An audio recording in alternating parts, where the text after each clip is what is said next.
Hello friends, स्वागत है आप सभी लोगों का हमारे चैनल कुक स्टडी में। मैं कमल बेस्ट। इस वीडियो के माध्यम से दोस्तों आपके यहाँ पर कराऊंगा आर्मी केमिस्ट्री का दोस्तों पार्ट नंबर 8। यानी दोस्तों यहाँ पर आपको आर्मी टेक्निकल लेने के लिए रसायन विज्ञान का भाग नंबर 8 मिलेगा। इससे पहले दोस्तों आपको 7 भाग कराए जा चुके हैं। यदि आपने पिछले वाले भागों को ना देखा तो आप जरूर देख लें, ताकि यहाँ तक के क्वेश्चन दोस्तों आपके तैयार हो जाएं। तो आज हम शुरू करते हैं पार्ट नंबर 8 के महत्वपूर्ण क्वेश्चनों को। कॉपी और पेन आप निकाल लेंगे और जो भी क्वेश्चन यहाँ पर मिलते हैं दोस्तों, आप सारे क्वेश्चनों को लगातार नोट करते रहेंगे। तो देखिए, शुरू करते हैं क्वेश्चनों को। पहला क्वेश्चन दोस्तों आपको दिखाई देता है, एक ऊष्मक्षेपी अभिक्रिया में क्या होता है, यानी आपको बताना है इन द एक्सोथर्मिक रिएक्शन। दोस्तों यहाँ पर देखिए हीट के एब्जॉर्प्शन यानी कि अवशोषण, और हीट के इवोल्यूशन यानी कि आप कहेंगे उत्सर्जन के आधार पर दोस्तों दो प्रकार की रिएक्शन होती हैं, केमिकल रिएक्शन होती हैं। पहली कहलाती है दोस्तों एंडोथर्मिक कहलाती है, यानी दोस्तों आप इसको कहते हैं, हिंदी में कहें तो ऊष्मा शोषी कहलाती है। यानी यहाँ पे क्या होगा दोस्तों, हीट का एब्जॉर्प्शन होगा, यानी ऊष्मा का अवशोषण होता है। वैसे आपकी जो सेकंड वाली टाइप की होती है वो होती है एक्सोथर्मिक कहने का मतलब है जहाँ पर दोस्तों ऊष्मा रिलीज होती है, यानी कि ऊष्माक्षेपी आप इसको कहते हैं। तो यहाँ पर दो टाइप की होती हैं। तो यहाँ पर आपको पूछा गया दोस्तों ऊष्माक्षेपी क्या कौन सी वाली होती है, यानी कि जो आपकी एक्सोथर्मिक होती है वो कौन सी वाली रिएक्शन होगी।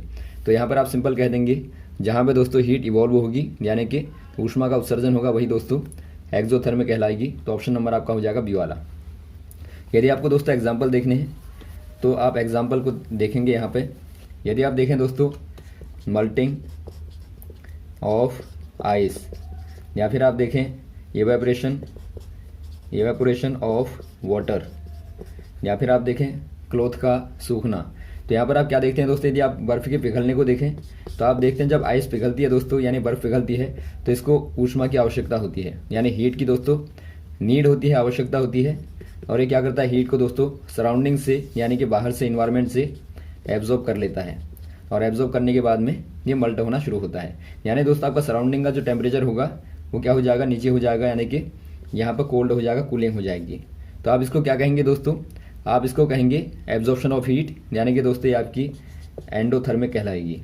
और यदि आप देखें दोस्तों एक्सोथर्मिक को यानी ऊष्माक्षेपी को देखें तो आप नॉर्मली कार्बन की रिएक्शन, या फिर आप कहें दोस्तों कोई कोल को बर्न करते हैं, यानी कार्बन की रिएक्शन आप O2 के साथ में करें तो यहाँ पर आपको CO2 बनती है और हीट निकलती है। यानी दोस्तों आप कह देंगे ये क्या हो जाएगी, एक्सोथर्मिक ऊष्माक्षेपी हो जाएगी, और ये वाली रिएक्शन है दोस्तों एंडोथर्मिक हो जाएंगी, यानी कि ऊष्मा शोषी हो जाएंगी। अगला क्वेश्चन देखिए दोस्तों, अगला क्वेश्चन आपको दिखता है दोस्तों, गैसों का प्रसार का नियम किसने दिया, यानी कि आपको बताना है the gaseous law of diffusion was propounded by. दोस्तों यहाँ पर देखिए जो गैसियस लॉ ऑफ डिफ्यूजन दिया था दोस्तों, डिफ्यूजन कहने का मतलब है गैसों का प्रसार का नियम। गैसों का प्रसार का नियम किसने दिया दोस्तों, ये दिया था ग्राहम ने।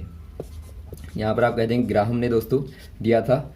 ये क्या कहते हैं दोस्तों, इनके अकॉर्डिंग क्या था, देखिए रेट ऑफ डिफ्यूजन और ऑफ इफ्यूजन, यानी कि एक प्रकार से आप कह सकते हैं प्रसार या दोस्तों उसका मिश्रण जो होता है गैसों का, वो क्या किस पे डिपेंड करता है, of a gas is inversely proportional to square root of its molar mass, या फिर आप कहें मॉलिक्यूलर मास। यानी कि दोस्तों एक प्रकार से आप यदि हिंदी में देखें तो आप कहेंगे जो गैसों का जो मिलने की दर होती है दोस्तों, यानी कि डिफ्यूजन की दर होती है, प्रसार की दर होती है, वो उनके मोलर मास के, यानी कि दोस्तों उनके आणविक द्रव्यमान के वर्गमूल के व्युत्क्रमानुपाती होती है। यानी आप देखें यहाँ पे इसको, यानी आप यहाँ पे कह देंगे दोस्तों जो रेट ऑफ डिफ्यूजन है आर जो होगी inversely proportional to square root of their molar mass, यानी आप इसको आर इनवर्सली कर देंगे दोस्तों रूट 1/m। यानी दो गैसों को यदि आप लें दोस्तों तो उनके लिए जो फार्मूला होगा वो आपका rate of second equal to दोस्तों मोलर ऑफ सेकंड और मोलर ऑफ फर्स्ट हो जाएगा। तो ये आपका यहाँ पर फार्मूला होता है। यदि आप दोनों गैसों को देखें, मान लीजिए आपने H2 को लिया, हाइड्रोजन को, और दोस्तों आपने नियोन को लिया, तो आप दोनों को मिलाएंगे तो क्या होगा, यहाँ पर आप H2 का दोस्तों क्या लेंगे, रेट लेंगे, और यहाँ पर आप नियोन का रेट लेंगे, बराबर हो जाएगा यहाँ पर आप नियोन का मोलर मास लेंगे और यहाँ पर आप हाइड्रोजन का मोलर मास लेंगे। तो उसका स्क्वायर रूट निकालने पर दोस्तों आपको इनका अनुपात मिलेगा। तो ऑप्शन नंबर कौन सा हो जाएगा, डी वाला हो जाएगा, ग्राहम ने दिया था। अगला क्वेश्चन देखिए दोस्तों, धुआं एक उदाहरण है, यानी कि आपको बताना है the smoke is the example of. दोस्तों यहाँ पर देखिए जो स्मोक होता है क्या होता है, स्मोक दोस्तों एक प्रकार से ये आपका यहाँ पर होता है सॉलिड और गैस का मिक्सचर। और आप ऐसे मिक्सचर को क्या कहते हैं दोस्तों, इनको आप कहते हैं कोलाइडल सॉल्यूशन कहते हैं, यानी कि दोस्तों आप इनको कोलाइडी विलयन कहते हैं। आप जानते हैं दोस्तों कोलाइडी विलयन में क्या होता है, दो प्रकार के मॉलिक्यूल के टाइप होते हैं, यानी कि दो प्रकार के मॉलिक्यूल होते हैं दोस्तों, जिनका क्या होता है डिफरेंट साइज होता है। यानी कि दोस्तों अलग अलग साइज के यहाँ पर दो मॉलिक्यूल्स आप दो टाइप मिलाते हैं, जिनमें से आपका ज़्यादा मात्रा वाला होता है एक आपका दोस्तों हायर क्वांटिटी का होता है और एक लोअर क्वांटिटी का, यानी कि कम मात्रा का और ज़्यादा मात्रा का होता है। जिनमें से आपका ज़्यादा मात्रा वाला होगा दोस्तों वो आपका डिस्पर्स्ड मीडियम कहलाता है और जो कम मात्रा वाला होगा वो आपका डिस्पर्स्ड फेज कहलाता है। अब यहाँ पर देखिए दोस्तों आप यहाँ पर स्मोक को देखते हैं तो यहाँ पर ज़्यादा मात्रा होती है एयर की या फिर आप कहें दोस्तों गैस की होती है, और जो कम मात्रा होती है वो सॉलिड की होती है, यानी जो सॉलिड मॉलिक्यूल छोटे छोटे होते हैं उनकी मात्रा कम होती है। तो एक प्रकार से आप कहेंगे दोस्तों जो सॉलिड होते हैं गैसीय मीडियम में बिखरे रहते हैं, या आप कहें दोस्तों जो डस्ट पार्टिकल होते हैं एक प्रकार से वो आपके एयर में जिस प्रकार से घुले रहते हैं वैसे ही आपके स्मोक में भी दोस्तों सॉलिड पार्टिकल गैस में मीडियम में दोस्तों घुले रहते हैं। तो यहाँ पर आप कह देंगे सॉलिड इन एयर या फिर आप कहें सॉलिड इन गैस, ये आपका दोस्तों क्या हो जाएगा कोलाइड का टाइप हो जाएगा, यानी कि ठोसों का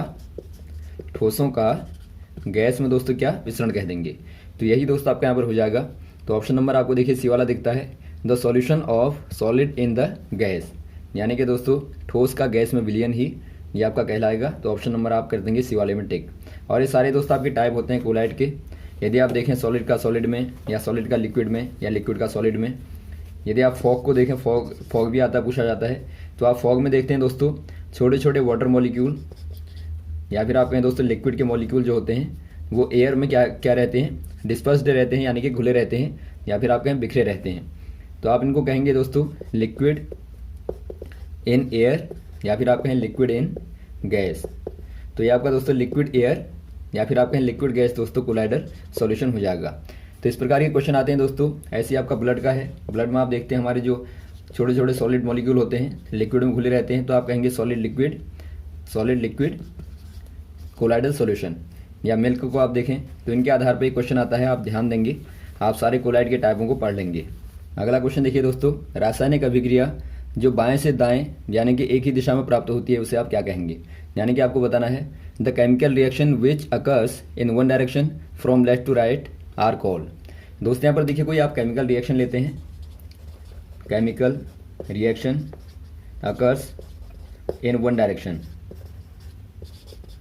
यानी कि आपको एक ही दिशा में मिलता है, तो ऐसी वाली रिएक्शन को आप क्या कहते हैं। यानी दोस्तों आप दोबारा से उसको राइट टू लेफ्ट नहीं कर पाएंगे। माना आपने यहाँ पर कार्बन को जलाया और कार्बन डाइऑक्साइड बन गया दोस्तों और हीट निकल गई, तो आप दोबारा से कार्बन डाइऑक्साइड से दोस्तों यहाँ पे कार्बन और O2 को नहीं बना पाएंगे।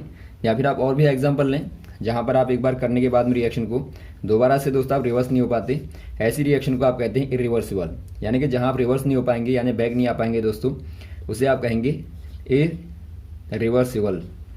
या फिर आप कहें दोस्तों अनुत्क्रमणीय अभिक्रिया।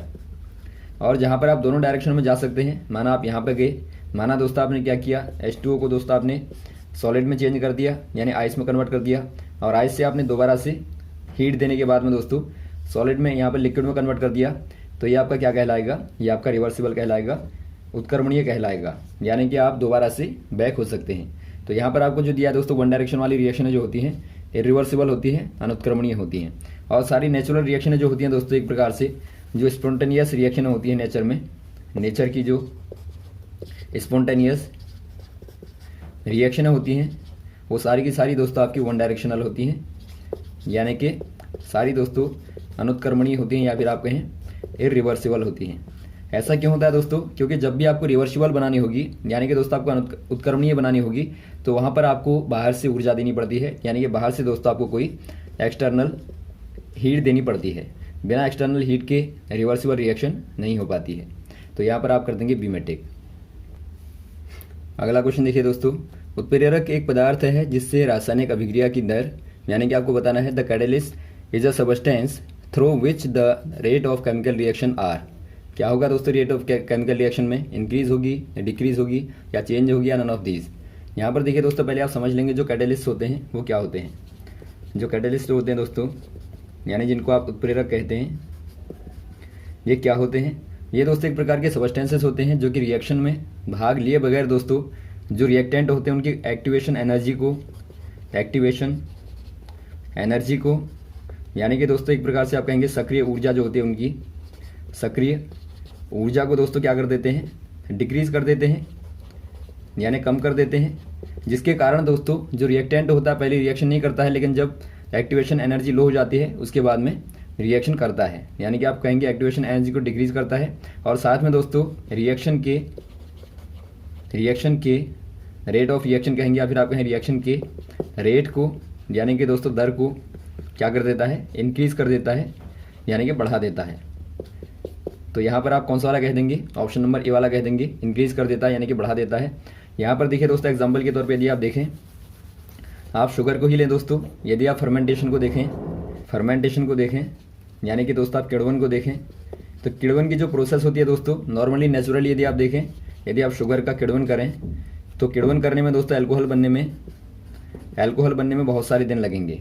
लेकिन यदि आप केमिकली करें, यदि आप शुगर लें दोस्तों और साथ में यहाँ पे ईस्ट का आप यूज़ करें कैटालाइज के तौर पे, यानी कि उत्प्रेरक के तौर पे, आप जानते हैं ईस्ट में दोस्तों इन्वर्टेज और जाइमेज जैसे एंजाइम होते हैं जो कि एक प्रकार से उत्प्रेरक का यानी कि दोस्तों कैटालिस्ट का कार्य करते हैं, और तुरंत ही एल्कोहल आपको कुछ ही घंटों में दोस्तों मिलता है।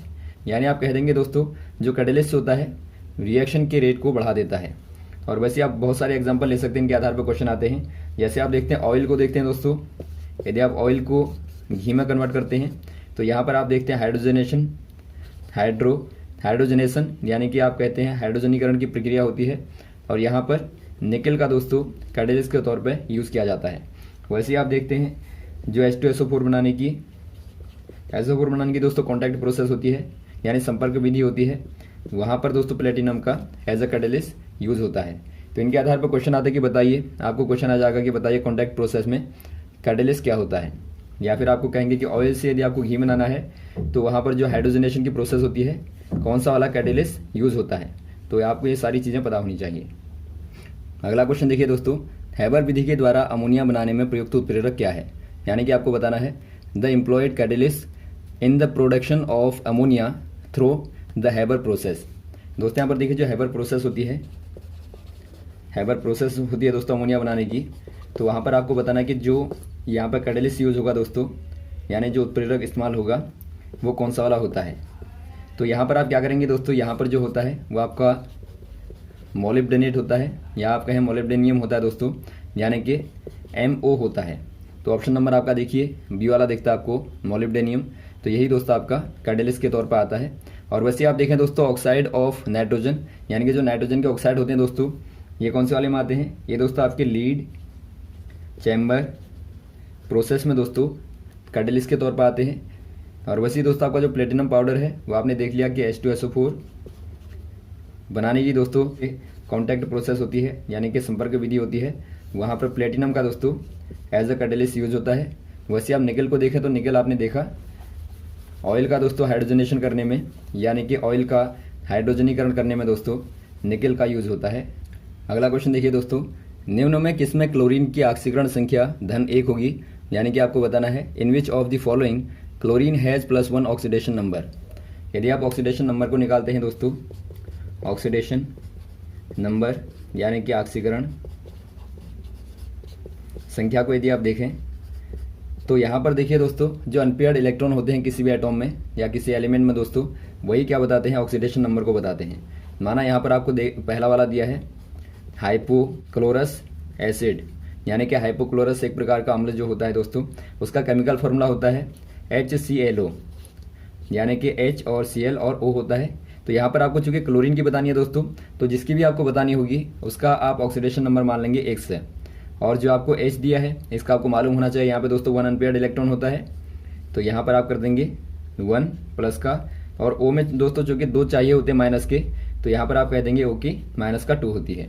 तो यहाँ पर आप जब इनको ऐड करेंगे दोस्तों तो प्लस का 1 और प्लस का x और माइनस का 2 तो बराबर आपका 0 होता है। यानी कि दोस्तों स्टेबल जो कंपाउंड होता है या फिर आप कहें दोस्तों आपके यहाँ पे स्टेबल जो एसिड बना होगा वो जब दोस्तों ऑक्सीडेशन नंबर 0 होगा तभी बनेगा। यानी कि यहाँ पर आप बराबर 0 कर देते हैं समीशन। तो यहाँ से आप हल कर देंगे दोस्तों इक्वेशन को। यहाँ पर आपका प्लस का 1 और प्लस का x और माइनस का 2 बराबर 0। -2 और +1 क्या होगा दोस्तों, माइनस का 1 होगा और प्लस का x बराबर 0। यानी x बराबर दोस्तों यहाँ पर प्लस का 1 आता है। यानी आप देखते हैं दोस्तों पहले ही वाले में यहाँ पर आपको Cl की जो ऑक्सीडेशन नंबर है वो +1 मिलता है। यानी दोस्तों यहाँ पर आप कह देंगे हाइपोक्लोरस एसिड में ही प्लस का 1 ऑक्सीडेशन नंबर होगा Cl का। तो पहला वाला आपका सही हो जाएगा। यदि आप बाद वालों को निकालना चाहें दोस्तों, यहाँ पर आप देखते हैं हाइड्रोक्लोरिक एसिड में यानी HCl में यदि आप देखें दोस्तों तो यहाँ पर क्या हो जाएगा, यहाँ पर हो जाएगा बराबर 0। तो x बराबर माइनस का 1। तो यहाँ पर दोस्तों आपका Cl की जो ऑक्सीडेशन नंबर है माइनस का 1 है। यदि आप यहाँ पर देखें जिंक क्लोराइड में तो जिंक क्लोराइड मतलब ZnCl2 होता है। तो यहाँ पर आपका 2x हो जाएगा दोस्तों प्लस जिंक का चूँकि आपका प्लस का 2 होता है बराबर 0। तो 2x बराबर माइनस का 2 और x बराबर -2/2 यानी कि माइनस का 1 यहाँ पर भी आपको मिलता है। और यदि आप फाइनल वाले में देखें दोस्तों क्लोरीन में, यदि आप अकेला एलिमेंट को देखेंगे दोस्तों तो हमेशा ही 0 होता है। यानी आप अकेले को देखेंगे तो वहाँ पर दोस्तों स्टेबल होता है तो आप कहेंगे 0 ऑक्सीडेशन नंबर होगा। तो पहला वाला आपका सही हो जाएगा। अगला क्वेश्चन देखिए दोस्तों, हाइड्रोजन दहन प्रक्रिया का संबंध सीधे है। यानी कि आपको बताना है the hydrogen burning process is directly associate with. यहाँ पर देखिए दोस्तों जब हाइड्रोजन जलता है, बर्न होता है, तो आप रिएक्शन किसके साथ करेंगे दोस्तों, O2 के साथ रिएक्शन करेंगे और यहाँ पर आप जानते हैं H2O मिलता है। यानी कि दोस्तों यदि आप प्रोसेस को देखेंगे तो H जो होता है, H2 जो होता है दोस्तों, ये 2 इलेक्ट्रॉन को डोनेट करता है। यानी आप कह सकते हैं दोस्तों यहाँ पर एक प्रकार से ये 2 इलेक्ट्रॉन को देगा। और यहाँ पर यदि आप O2 को देखें दोस्तों तो ये क्या करता है, 4 इलेक्ट्रॉन्स को ले लेगा। यानी यहाँ पर आपका O2 माइनस होगा। तो दोनों को रिएक्शन कराने पर दोस्तों क्या बनता है, वाटर बनता है। यहाँ पर आप क्लियर देखते हैं दोस्तों, ये एक प्रकार से ऑक्सीडेशन रिएक्शन को यानी ऑक्सीकरण को दिखाता है। यहाँ पर ऑक्सीडेशन हो रहा है यानी कि हाइड्रोजन का दोस्तों ऑक्सीकरण हो रहा है। तो आप कह देंगे ये दोस्तों एक प्रकार से ऑक्सीडेशन को दिखाता है। यानी ऑप्शन नंबर कौन सा हो जाएगा, ऑप्शन नंबर दोस्तों आपका हो जाएगा सी वाला, ऑक्सीडेशन यानी कि ऑक्सीकरण हो जाएगा। यहाँ पर यदि आप बात करें दोस्तों हाइड्रोलिसिस की, यानी कि हाइड्रोलिसिस जो होता है दोस्तों, आप वाटर मॉलिक्यूल की रिएक्शन कराते हैं किसी भी कंपाउंड के साथ में। माना दोस्तों यहाँ पर आप ले लें CH3COO CH3 की रिएक्शन करा दें H2O के साथ में।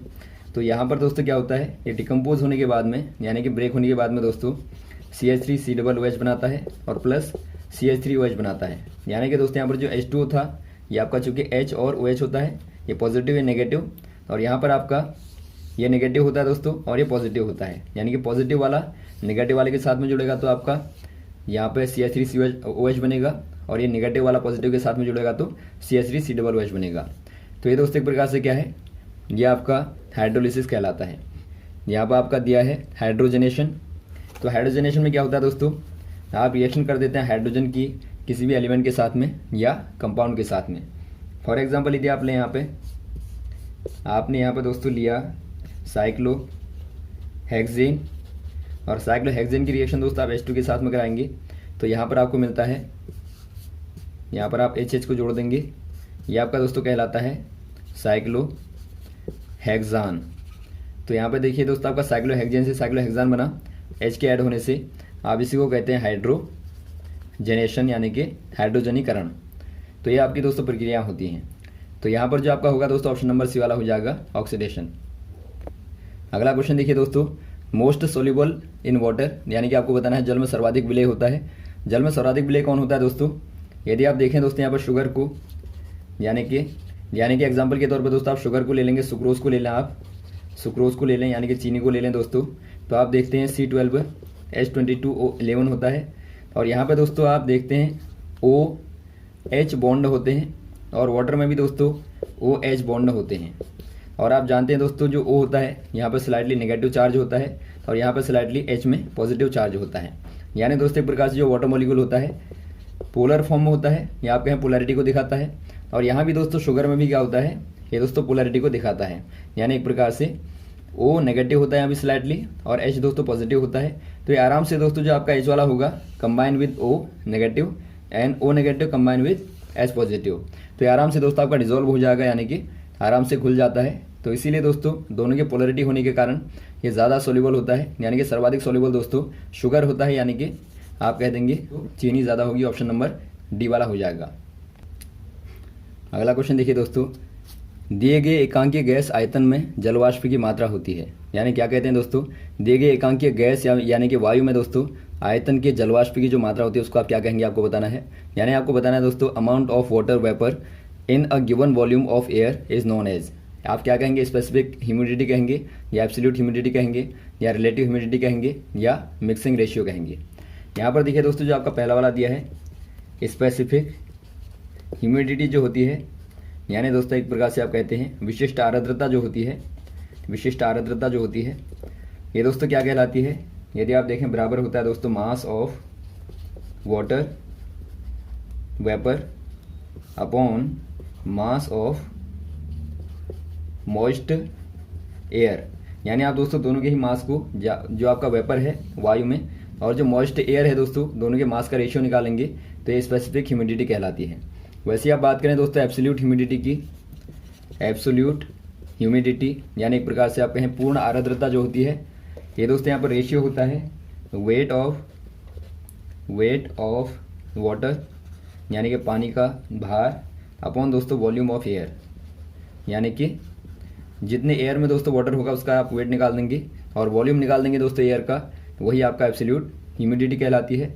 और थर्ड वाला आता है रिलेटिव ह्यूमिडिटी यानी सापेक्ष आर्द्रता। जो रिलेटिव ह्यूमिडिटी होती है दोस्तों यानी सापेक्ष आर्द्रता होती है, ये बराबर होती है amount of water vapour upon maximum amount of air that can hold. यानी दोस्तों अमाउंट ऑफ वाटर वेपर यानी कि वाष्प जो होगा अधिकतम उसका अमाउंट और बट्टे दोस्तों जो अधिकतम वायु जो कंटेन करेगी उसको यानी कि उसको जो धारण करेगी उसका यदि मात्रा का भाग देंगे दोस्तों ह्यूमिडिटी। तो यहाँ पर जो आपको पूछा गया दोस्तों यही पूछा गया है, एकांकीय गैसीय आयतन में जलवाष्प की जो मात्रा होती है दोस्तों वो आपकी रिलेटिव ह्यूमिडिटी कहलाती है, यानी कि सापेक्ष आर्द्रता कहलाती है। तो ऑप्शन नंबर आप टिक कर देंगे सी वाले में। तो यहाँ तक दोस्तों आप क्वेश्चन को तैयार करें, उम्मीद है आपको अच्छे लगे होंगे और भी इस प्रकार के क्वेश्चन को आपको लगातार बताते रहेंगे दोस्तों, हमारे साथ भी बने रहेगा। ओके, थैंक्स, जय हिंद, जय भारत।